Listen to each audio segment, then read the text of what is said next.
தேவன் சொன்ன சுவிசேஷத்தை சரியாக பிரசங்கித்திருந்தார்கள் அப்படின்னு சொன்னா அவர்களுடைய முழு முயற்சியும் மக்களுக்கு சேவை செய்வதிலும் மக்களிடத்திலே தேவனை வேதத்திலே எப்படி இருக்கிறதோ அப்படி கொண்டு போய் சேர்ப்பதிலும் தான் இருக்கும். அதை விட்டுட்டு இங்க கட்டடம் கட்டுறதுலையும் அதை மெயின்டைன் பண்றதுலையும் அதற்கு நான் எப்படி ஒரு அமௌண்ட்டை நான் பாதுகாத்து நான் வருஷம் வைக்கிறது அப்படின்னு சொல்லிட்டு ஒவ்வொரு ப்ரோக்ராம் அதற்காக நடத்தி கொண்டிருப்பதிலையுமே அவர்களுடைய கவனம் இருக்காது. அதற்கு பதிலாக தேவன் சொல்லி சென்ற அந்த ஆத்ம ஆதாயத்துல மட்டும்தான் அவர்கள் கவனம் உள்ளவர்களாக இருப்பார்கள். சோ இதுல இருந்து முக்கியமாக விசுவாசிகளான நீங்கள் தேவையில்லாமல் இப்படிப்பட்ட பணத்தை பறிக்கக்கூடிய அவைகளிலே நீங்கள் அங்கத்தினராக இருந்தீர்கள் என்றால் அதுல உள்ளவங்களிடத்துல கேள்வி கேளுங்கள், சரிப்படுத்த முயற்சி பண்ணுங்கள். முடியல அப்படின்னு சொன்னா அதை விட்டு வெளியாங்க.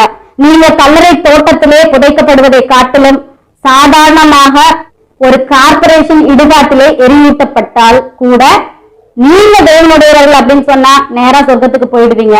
அப்படி இல்ல, ஏற்கனவே ஒண்ணுமே கிடையாது, ரட்சிப்பும் இல்ல அபிஷேகமும் கிடையாது, ஆனா கல்லறை தோட்டத்துல போய் அழகாய் பழுங்கினாலே உங்களுக்கு ஒரு கல்லறை செய்து வைத்திருக்கிறார்கள், நீங்க மெம்பரா இருக்கீங்க அப்படிங்கிறதுக்காக நீங்கள் ஒருபோதும் தேவனை சென்று அடைய போவது இல்லை. அதனால இது ஹை டைம், முழித்துக் கொள்ளுங்கள்.